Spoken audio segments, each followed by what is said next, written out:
everyone, and welcome to Dimes with Dara on the Joy Slot podcast, brought to you by irishsportsdaily.com.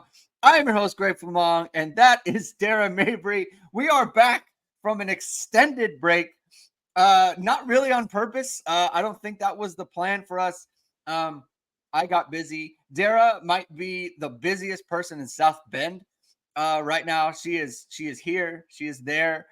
She's hosting events for the Golics. She's all over the place. And I think you just got done with the Golic charity golf tournament out there. And so you did a really good job. I saw you on the socials for that. But we have a lot to talk about with Notre Dame women's basketball and kind of women's basketball at large. A lot's going on. We haven't discussed the transfers in. Notre Dame got Liza Carlin out of Marquette and Liatu King from Pittsburgh. They joined the Notre Dame basketball program. Huge additions to the program. And I think there's a lot of hype around Notre Dame women's basketball right now, especially with Olivia Miles coming back from injury. So that's going to be a kind of what we're covering today. And it's a very exciting time. So thank you, everyone, for tuning in. If you haven't caught our shows before, please hit the like button. Please hit subscribe. Please hit the notification bell so whenever it is we are going live. Links to the podcast are going to be in the description below. And as always, this show is sponsored by ESQ Clothing, founded by Notre Dame alum Ge Wang. You've seen ESQ and all your favorite Notre Dame players and coaches. With over a decade of making the best custom clothing available, ESQ will help you look and feel your best in 2024, from a perfect fitting suit or sport coat, shirt, or bomber jacket, or the perfect tuxedo for wedding season. Check out Ge's amazing work at esqclothing.com and book an appointment to upgrade your wardrobe today. Mention ISD and get 10% off your entire purchase. Dara, how are you? How are things? I know you're coming off a bunch of camps at Notre Dame. How have you been over the last couple months, I guess? Great. May was really good. We had to wait a little bit for nice weather, but once it came in South Bend, it seemed like it stayed. Before that, I don't think we did a pod, but I got to visit my sister while she was in Turkey, which was a really, really cool experience.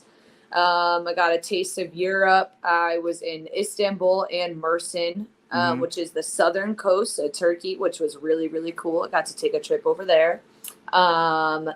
June was great. I had an opportunity to do a lot of traveling, going back and forth. I've been to every single Chicago Sky home game except for 2 that I recently missed because I damn near pushed myself to the point of being burned out with camp and working out. Yeah. So this is today we got our pod in, and today's the only day that I've had some real downtime to myself. So we're doing great. We're in South Bend. My knee feels really good. I am very healthy right now, which is probably the best thing going on in my life right now.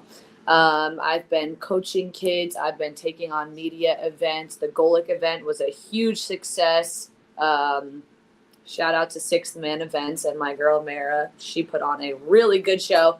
And the Golics are great people. So that was really nice. I got to see a lot of familiar faces around Notre Dame that weekend that I haven't seen in a while, which was really nice. Got to catch up with some people. But other than that, I'm really good. I have some more trips coming up, some more traveling. But I've been training to go get an opportunity over in Europe to play overseas. That is in the works right now with my agent. Yeah. Hopefully we'll have some more update on that, maybe on our next podcast. But life is good. I'm happy. I'm healthy, and we're here. Can't complain. Yeah, so I'm curious to hear about where you're at with basketball. You say you're healthy. Mm-hmm. That's awesome. We love to hear that. Knee feels strong. Body feels strong. I see you posting on IG. You're running miles. Yes. You're putting in miles on the pavement. I'm curious, where are things with your recovery? Yeah. Would you say 100% back, or what are you working on right now? Where are you at? 100% healthy, clear to do everything. I've been playing, all sorts, 1-on-1 all the way to 5-on-5 pickup games. I play here a lot with the team. on the other team and on our team. Depends on what Niel wants me to be that day in practice, which is really cool. I was able to practice with them since they came back for the summer. So over the past couple weeks, I've got some time in the gym with them, which is really nice. My body feels good. I feel stronger than I was, believe it or not, before I was injured. It's a really cool thing to see, like when you have to kind of start from scratch with one leg. You know, all those like little tiny muscles around my knee and in my leg are really, really strong, and I feel great. I can take a hit and not think twice anymore, dive on the floor and not think twice. And at one point, you know, when you get injured like that, you don't think that it's ever going to go back to being the same, but it is. And it feels really good. And it's really nice, especially like being around Olivia and still being able to get some court time with her after, you know, everything the two of us went through together with our injuries. And seeing Kylie start to come along and progress in her rehab is really, really nice. And just being surrounded by good people in a good environment. So is it therapeutic for you to be back with the team? Yeah, it is. Like a little bit of like kind of closure kind of thing. Yeah. And it's nice, you know, coming back from an injury, still in this environment, surrounded by the people that were, you know, holding the door for me last year and carrying my stuff and giving me rides and stuff. And now, you know, when they see me play on the court, it's a beautiful thing. And the vibe in the gym, you know, seeing somebody come back from a pretty bad injury is just really nice. And I can't like thank Niel and the whole staff, like, and everybody here enough for how they took care of me here, especially now too, like letting me be on the practice squad and just open arms. And they took really good care of me here. That's awesome, especially from the program, right? And I think you've always spoken glowingly about the program and how they kind of treat people and how they treat you, and it's nice to see that's kind of coming to fruition. So as we sit here today, what are your goals? Where do you want this to go? I mean, I think some people are like for me when I was younger, it was like, okay, this is my ultimate goal, and then these are the steps that I want to get to. Are you focused on just the steps, or is there like a larger goal in mind for you? Like where do you want to be headed with your basketball career?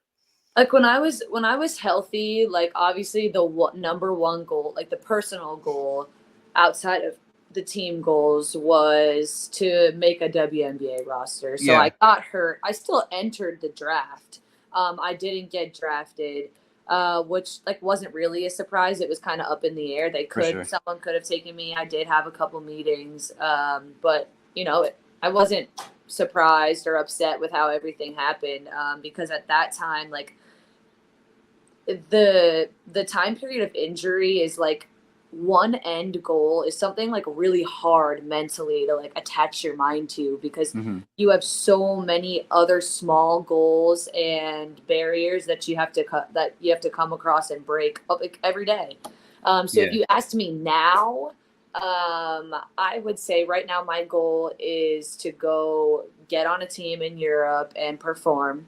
That's my one goal right now. And then hopefully when I'm in that goal and I succeed in that role, that a WNBA team, you know, will need me or want to put me on a roster, that kind of thing. And then if you know, expanding it even more when the ball stops bouncing, I really hope to be commentating on a really big network someday, basketball specifically. Yeah. Yeah. I mean, I think you've definitely got your foot in the door on that front, right? Like you've already been doing games, so like you're well on your way to that. How do you kind of like in your mind, how do you keep that going while pursuing this? You know what I mean? Like, it's gonna be hard. Like I mean, I guess people just kind of jump back into it, right? I mean, maybe you could go from Europe to commentating to being the head coach of a team, as we've seen with JJ Redick very recently. He's the head coach of the Lakers now. So where in Europe are you talking about? If you can say, Europe's obviously a very big continent. There's very big. If I could pick a place right now, it'd probably be Italy, just because I have a lot of family history, ancestors in Italy. I know a lot about the culture there. I've been there before. I took a lot of Italian classes at Notre Dame when I was struggling to get back my credits after transferring. Yeah. I lost an absurd amount of credits, and they put me in all Italian classes, and like I fell in love with it. That's a whole different story. Unbelievable, right? It was so crazy, and I loved it here. So yeah, I could, but like at the end of the day, like I'm so like beyond happy with any opportunity that I can get after the injury that I had, and it being a question if I would be able to actually not play again, but play again at the rate that I was playing before, given everything that happened in my knee. But I've really enjoyed like living both lifestyles. Like I stayed here. I built a whole media resume. Like, so my media resume is up to date and it's really, really good, all at the same time of training back to being a professional basketball player. So when I would go commentate for basketball, or I did volleyball and baseball too, I would wake up really early. I would get all of my weight training, my rehab, my court stuff done, and then I would start preparing and, you know, read lines or go over stats depending on whatever role I had to play that day, which was super cool because I was able to do it here in the place that I was the past 3 years. So I mean, I've basically like lost my, for lack of better words, I lost my shit. There you go. I lost my shit when I got hurt. I had a whole identity crisis. I was like, what am I going to do? Am I going to be the same person without basketball in my life? Am I going to succeed in TV? And I started to freak out. And the best thing I ever did was just slow down, let everything play out the way it was supposed to. And I trained back to being able to play and built a media resume, all while living with my sister here. So everything worked out in ways that I actually never imagined it to. Yeah. It's fun. Okay, so it's funny you say that because from the outside, like I think something that I've always thought but haven't really like connected in any kind of way is that like it's impressive to me that you went from an athlete who had, you know, you had I would say a plan for yourself, I assume, right? Like I'm going to finish my career, I'm going to go on to the WNBA and or I'll go play professionally in Europe, right? Right. And then something happened to you, and not just that, but like you've talked about it before. You talked about on the, I think it's the Golden Touch podcast. Mm-hmm. What was that? Yeah. So if people haven't listened to that, go find it because Dara really goes into like the nature of her injury and how serious it was. It wasn't just a torn ACL. There was a lot more that went into. There was blood clots. There was, I mean, you could have lost your leg. Like you could. I mean, it was very, very serious, right? And I think that is like to your point where you say you lost your shit. Well, yeah, like that makes a lot of sense, right? Like you're going through a lot of things, and for you to then transition the way that you have into being a working collegiate person, right? Like, because I think in your mind, you're probably still a collegiate athlete in some way, right? Like you weren't ready to, you weren't ready to make that transition. And then you became essentially a working professional. You know, you're doing play-by-play for women's basketball. You're doing sideline reporting for men's basketball. You're a social event host, right? Like you're hosting events. You're like you said, your working platform is very impressive in a short amount of time. Mm-hmm. You know, not to embarrass you or anything, but like where did that come from? Because I think that's pretty, I don't want to say rare or anything. I don't know how prevalent this is. It's impressive to me. Where did it come from in terms of you being able to just be like, you know what? I'm going to completely transition into being like a working person. Oh, wow, you must have been going through this crisis of like my leg and my athletic ability, and is it gone forever? Like, am I ever going to be able to play again? Like, tell me where that came from, how that process kind of manifested itself. It's kind of how I mentally handled it. So like I could have like fought the identity crisis and like kind of went in denial, like just just focus on this every single day and it'll be okay. But at some point, going into rehab and doing leg lifts and doing squats, like Yeah. I didn't feel like productive or accomplished. Like I don't know. It's like I woke up every day like with a plan. Like I wanted something, like I poured my all into rehab obviously, but I knew that like I had to do something for myself that was going to benefit me later on that I didn't do while I was a student athlete. Like I look back, like I should have commentated games like if I had an off day during the season, but of course like I wanted to rest like as any other student athlete would. I should have went into NDTV earlier, you know, and went to events and maybe traveled to Chicago and networked and did all that. Like I should have done that stuff earlier, but it didn't matter because I now had the time to do it. And I was like, oh wow, you know, God put the opportunity in front of me to be Yeah. able to build my media resume here with like countless opportunities. Like some games I even had to turn down because I was like, it's too much. Like I can't put it like into the schedule. And I was like so happy about it. I'm like, this is crazy. It never like I didn't think it was going to work out this way. And I think, like I said, like how I mentally handled it, like I just slowed down. Like my sister mentored me a lot throughout the process and was like, don't press to get a job. Don't accept anything that you don't want to do just because you're so antsy. Because think about it. My friends around me were graduating. They were moving into homes. They were Yeah. settling in at their new jobs at every city that they wanted to live in. They're getting engaged. They're doing this. Like and I was like, I haven't even had surgery yet. Like what the Yeah. hell am I gonna do? Like, and I freaked out. And I think the part that I was able to accomplish all I did in the past year by being healthy and building a media resume was just slowing down and accepting it for what it is. Once you can hit the acceptance process, you're good because then you can move forward from there. Okay, this is what it is, and then okay, here's what I can do about it.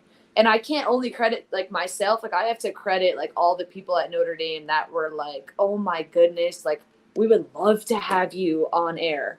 We would love to help you. We would love to put you in front of the camera, this and that. And I was like, okay. And then I felt a sense like, all right, I did something right here during Yeah. my time at Notre Dame. Like all those all the love and care that I had for the university and the team, although it felt like it was pulled away from me in such like a brutal way when I got hurt. It was all just like coming back to me and surrounding me like in the ways where I couldn't really see it when I first went down. Mm-hmm. When you say your sister, are you referring to Michaela or are you referring to Marie? Yes. Michaela? Yeah. Mikey? We call her Mikey. There Yeah. you go. Yeah. Yeah. Mikey. I'm aware of it.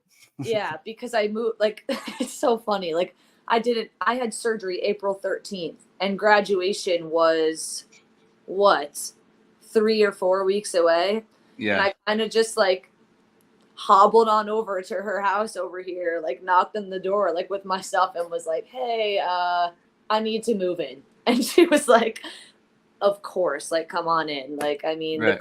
the coaching lifestyle is definitely a lot. It's a lot of work. It's very time consuming, takes a lot of sacrifice. So Yeah. on the other end, like our relationship now is crazy. It's not, you know, like it was good when it was player coach, but now, you know, she can come home and freak out on me and lash out and I'm just like, yes, cool, I'm here.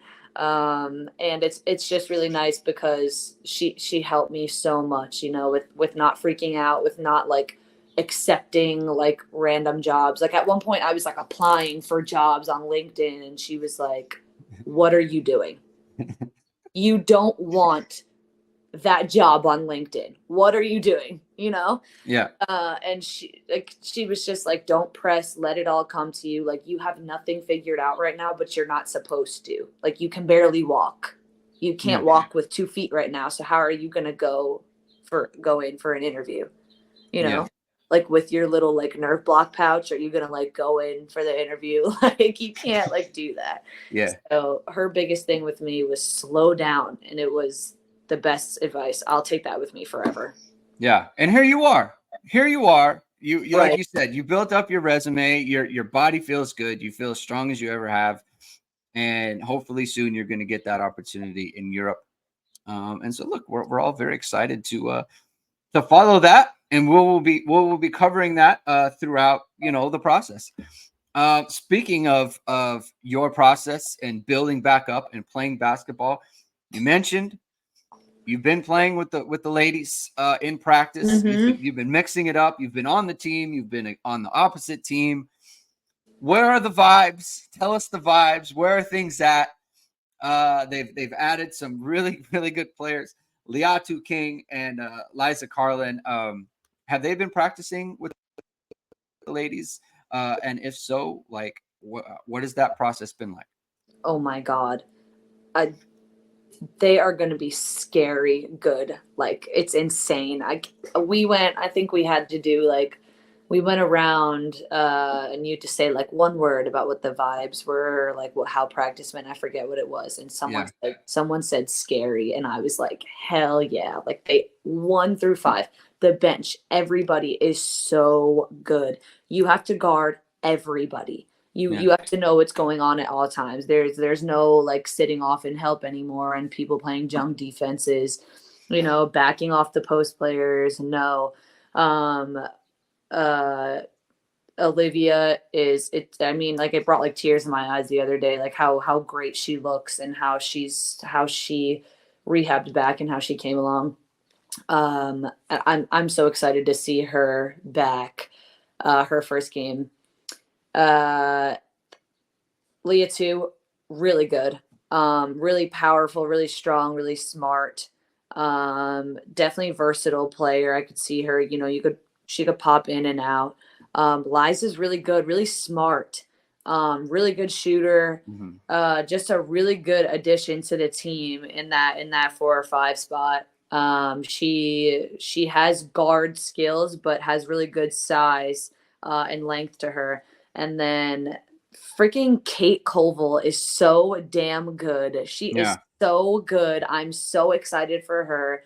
No doubt could definitely be ACC Rookie of the Year, first team, whatever that is. And I mean, Hannah looks good. Sonia looks good. Um, Everybody looks great. I mean, I can't say enough good things about this team so far. It's going to be crazy good. I know they're going to sell out so many games this year. 100% can quote me now. National championship contenders. No doubt. They're going to be that good. They definitely seem to be in like much better position, just like roster wise. I Right. mean, obviously health wise. I mean, knock on wood on that. Let's talk about Leah too for a second. Mhm. ACC all ACC first team last year with Pitt. Averaged 19 and 10 essentially. What does she bring to the team um, in terms of like maybe what they couldn't do last year, which wasn't there because this skill set wasn't on the roster? What is kind of the thing that she brings? I know that I've seen a bunch of highlights of her. She's kind of Yeah. an inside out player. She runs the floor really well, very high energy player. She scored 34 points against Notre Dame last year, which is 34 points She is sure did. that's a lot. So what is she going to kind of bring in terms of what they lacked last year? Yeah. I think at some point last year we noticed that other teams didn't really guard certain people on our Yeah, team, especially sometimes in that 4 or 5 spot, depending on who we had on the floor, right. um, where like the post would just sink off and let them have it up there at the elbow. But you absolutely cannot do that with her. You have to know where she is on the floor at all times, and that makes all the guards' lives easier. And she's also a phenomenal rebounder. Like she's really athletic. She can Mm, jump really high. So I would say rebounding and then being able to make that outlet pass when she gets a rebound, which obviously like transition is our bread and butter. Like we want to score a lot of transition points. And when she gets those rebounds, she's able to push and take it herself or throw that pass the length of the court. Which I still don't like really know her super super well, but from what I've seen and what she's capable of, you have to know where she is at all times. She's a prolific scorer. and a really good rebounder. So I would say you can't, like, teams are going to have to scout different when she's out there on the court. Mhm. And she's also a really good complement to Maddie. So instead of Yeah. Maddie always playing with, like, a true center, like you could put, like, you could move her and Maddie around both as guards, which then makes it really, really hard for the other team, because who are you going to pick to guard Right. off the bounce? You can't guard either of them off the bounce, depending on who it is. Do you think so her and Maddie can play on the floor together, right? Yeah. And like they're both, I think Liatu, she's not like, let me just check here. She's listed as 6 foot, right? So it's not like she's tall. Like Maddie's 6'3". Right. And so, but she rebounds obviously a lot better than her height. If you've got her and Maddie on the floor at the same time, there could be a height issue depending on who you're playing. Yeah. Does their ability to rebound kind of around how they rebound better than their size, I guess is a better way to put it. 100%. Especially Liatu. Does that mitigate the lack of height in your mind? No, I don't think so at all, because she's strong enough and athletic enough to just box out and go get the rebound, and then So it does mitigate. It is what. Oh, I'm yes, asking. yes. Sorry. Okay. Yes, Yeah. it does. Yeah, it's better. And I think that Maddie is more than capable of. I mean, Maddie was the one that guarded Liz Kitley when we played Virginia Tech. Maddie guarded all the fives and did a really, really good job. So I think that that's okay, because then you could just put Liatu on, the 4 or a bigger guard. And her mid range is money. Yeah. I mean, she catches and goes up and jab, and it's going in like her mid range is really, really good. It's another thing that I've noticed. But yeah, I mean, I'm telling. I feel like Kate Colville is like going to surprise people, because from what I've seen of her, like she's a true post. So she's got like a really good size, broad shoulders, and she's so smart. Like she can pass, she can shoot it. So like I think that she's going to be a matchup problem, because now you can't just draw to Hannah or Olivia, because now Kate can pop, she can roll, she can pick and pop. I'm a really big fan of hers, and I'm really excited about her. Okay. And then Liza as well. So this is like heavy front court, right? And I think that makes a lot of sense, because obviously Notre Dame's got a ton of guards, right? They've got a ton of players who can play on the outside and handle the ball. Cass is another one who, like Cass Prosper, she's coming back from a foot injury. Emma Risch is coming back from a hip surgery, so she's they're being added to the roster as well. I mean, I'm adding Cass to the roster because she played in the first, I think, 4 or 5 games last year, and then she had to shut down for the year with that foot injury. And Emma wasn't. I think it was the same kind of deal. She only played in the first few games, and then she was shut down with her hip. So they're kind of added to the backcourt. We saw them a little bit, but Liza Carlin from Marquette, 2024 All Big East first team. So this is another first team player from their conference. Averaged 18 and 8 essentially last year, 17.7 and 7.9 rebounds. How does she then complement, Liatu and Maddie on the inside? Like where does she is she more of a post player where she's not the type to come out and pop and hit that jumper outside of the elbow, or can she do that? Is that part of her game as well? Totally the one to pop, but less of like taking people off the bounce like Matt and Liatu. So I would say like she's like more pick and pop, but good passing ability, and has some guard skills, but better post skills because of her size and experience in the post at Marquette. So she's really good, and she's just like has a really good feel for the game and where to be. She's a good communicator, and just her whereabouts are really good because her IQ is really high. She's really smart, and I think that Notre Dame has a history of smart players because we have a read-based offense, and requires thinking. So I think that she's a perfect fit. I'm really excited for her. And she also brings leadership, you know. She's older, she's a fifth year. She's been in really good positions postseason. We saw her play after us when we hosted in March. I watched her play then, and she was really impressive. So I'm really, really excited about her too. I'm Greg. I'm excited about everybody. Yeah. So excited. Yeah. I mean, it's like there's, you look at it and you just like on paper, ton of talent. I mean, tons of talent, right? More than they've had.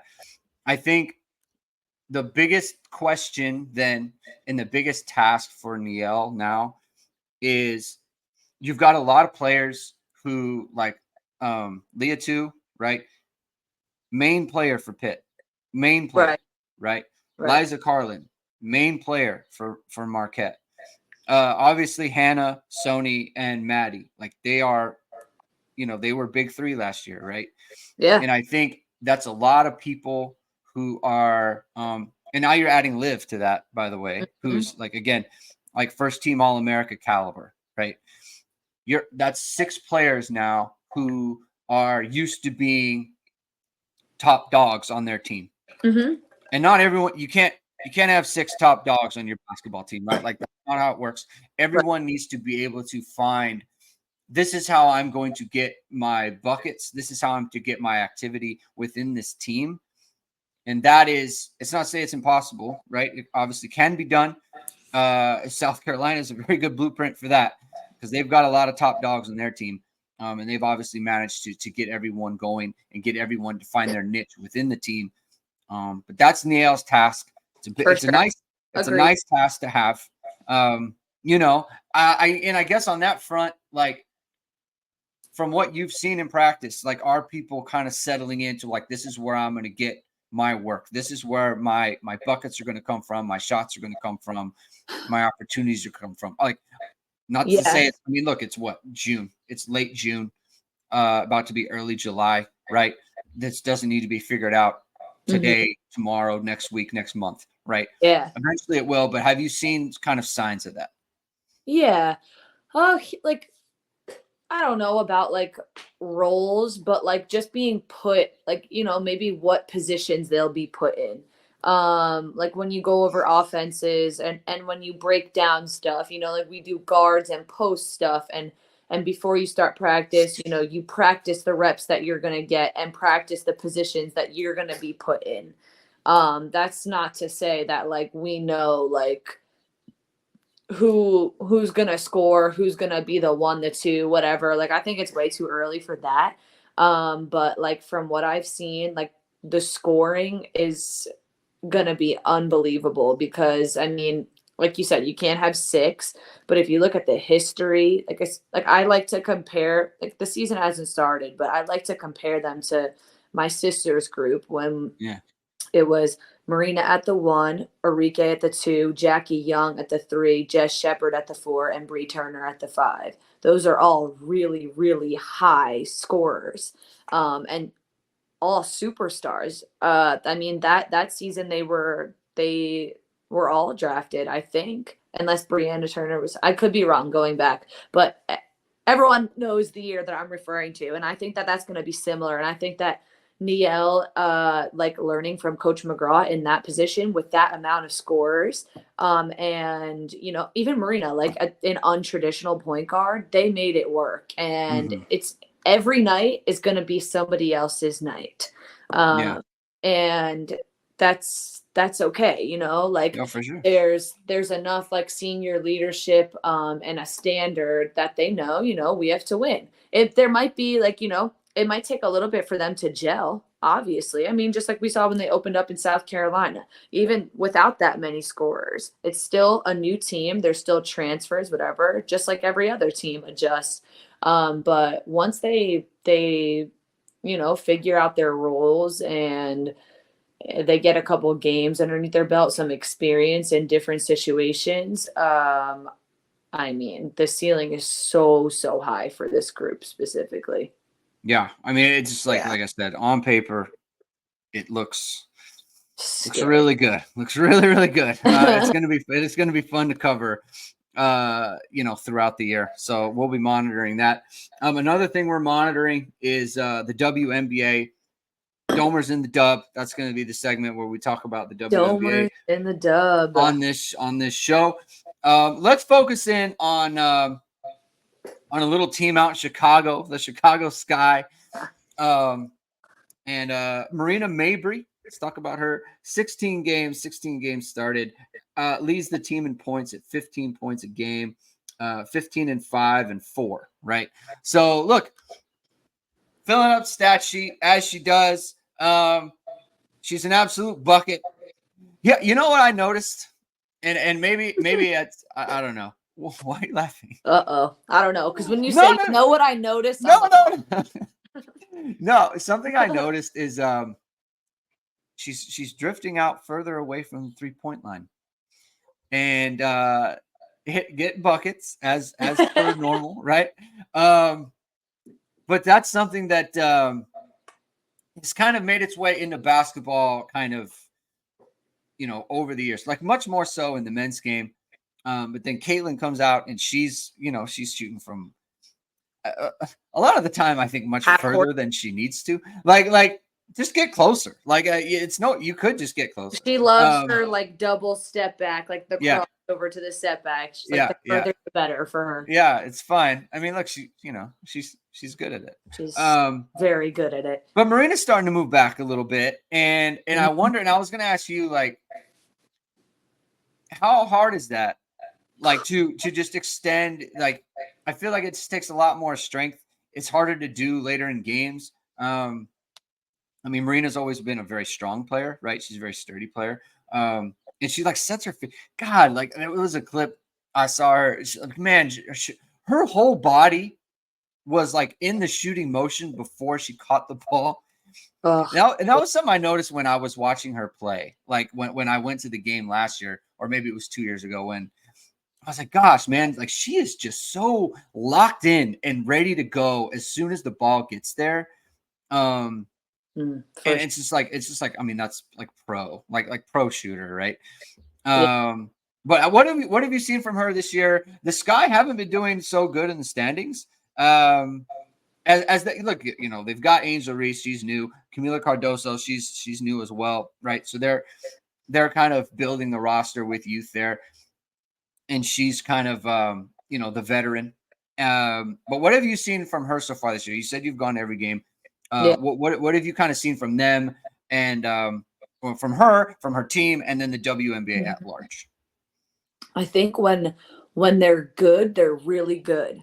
But when they're shaky, they're a little too shaky. And I think that they have so many really strong scorers that they need to find a better balance in their roles. So Kennedy Carter is, I mean, in my opinion, the most explosive guard with Arike in the WNBA.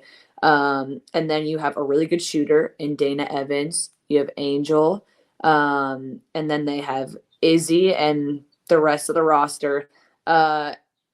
With that being said, they need to just gel better together. Like the decision making down the stretch, specifically if you look at their losses, it's like this chunk in the fourth quarter between like the 8-minute mark and the 4-minute mark where like shit just like hits the fan at times, and it's like, where's the disconnect, And I think it's like them maybe not at this point they should know their role, but maybe like embracing it a little more.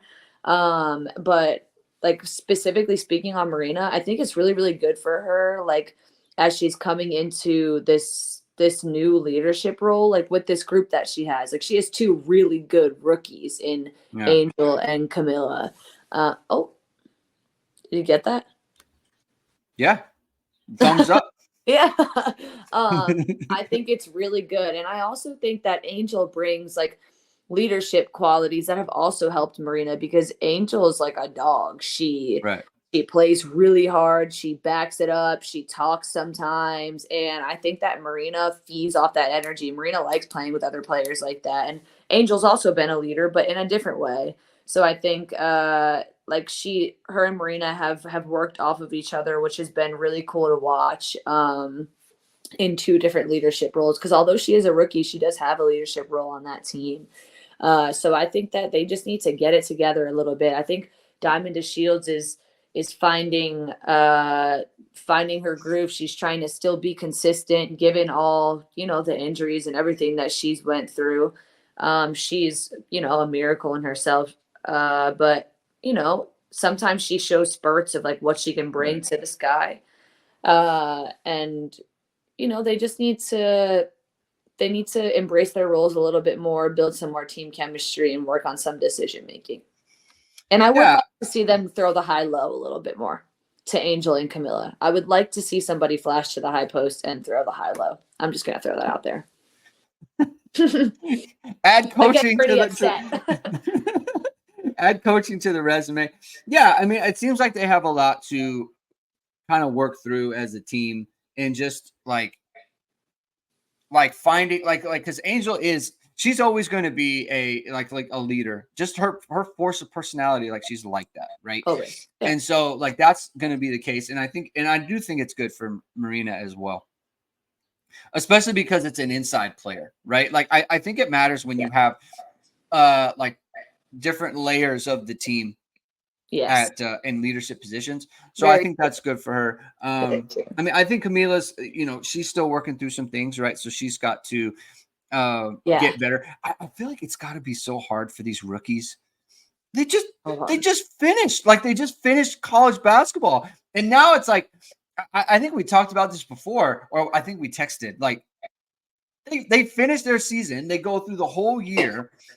A week later is the draft, and then it's like, okay, here's some preseason games. All right, now go play. Like, they got to be exhausted. They got to be so tired. Like, they do. It's a lifestyle. Yeah, the men are not like this. Right. I mean, even like your sister, right? Like, she was in Europe, right? And she's playing her Europe season. Boom. The playoffs. She went to the playoffs, and then she comes back like a week later. It's like a regular season. Like you said, like, it is a lifestyle. But it's got to be hard. It's got to be very. She really works at it. Like, when I saw her over in Turkey and then transitioning over to Chicago, like, that's their 9 to 5. And I feel like people sometimes forget about that. You don't just show up and go to practice anymore. You might have, like, depending on who you are, you might have, like, endorsement meetings with your agency, a Pilates class, a nutrition lesson,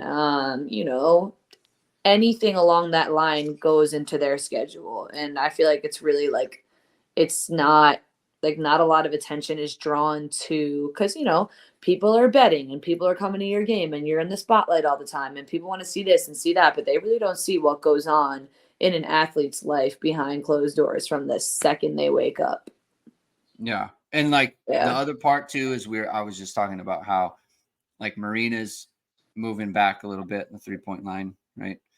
Yeah. A lot of players are moving back on the 3-point line. And I think like kind of a low key or aspect of that is if players are shooting further back, then you have to guard more of the court. Yes. And like that, people talk about like load management and all those things. And I think that plays a part. Like, suddenly there's so much more of the court that's in play that you have to be up on players. Like, guarding Clayton Clark has to be exhausting because you have to cover the whole court now. Anything over half court. I mean, it's like she can go right away. Yeah. You have to know, like, even when they don't have the ball in their hands, where they are at all times. I think Marina guarded Caitlin Clark when they played the Fever. They switched a couple of different people onto her, but I saw her take a break one time. I'm like, oh, that's well-deserved break. You go get your rest. Yeah. Yeah, so that's something to monitor. We're going to be monitoring that throughout the year. We're going to be monitoring the WNBA. Dara, I would like to say that if you guys are watching our podcast, go vote. It's on our Instagram page. Go vote for the Irish WNBA players to be all-stars in the WNBA right here. Vote for the Irish WNBA players. Vote for Arike. Can't believe she didn't make the Olympic team. That is absurd. But we could talk about that on another podcast. We'll talk about that on another podcast. We'll end it there. Thank you everyone for tuning in. If you like what you heard, please hit the like, please hit subscribe, please hit the notification bell so you know whatever it is. We are going to have a show. We are releasing a video. We'll be back soon. We're not going to go months in between. We're going to get back into it, and we've got a lot to talk about. So for Dara and Greg, Dara, what does everyone got to do? Keep getting buckets and keep having a great summer. Keep having a great summer. Keep getting buckets. See ya.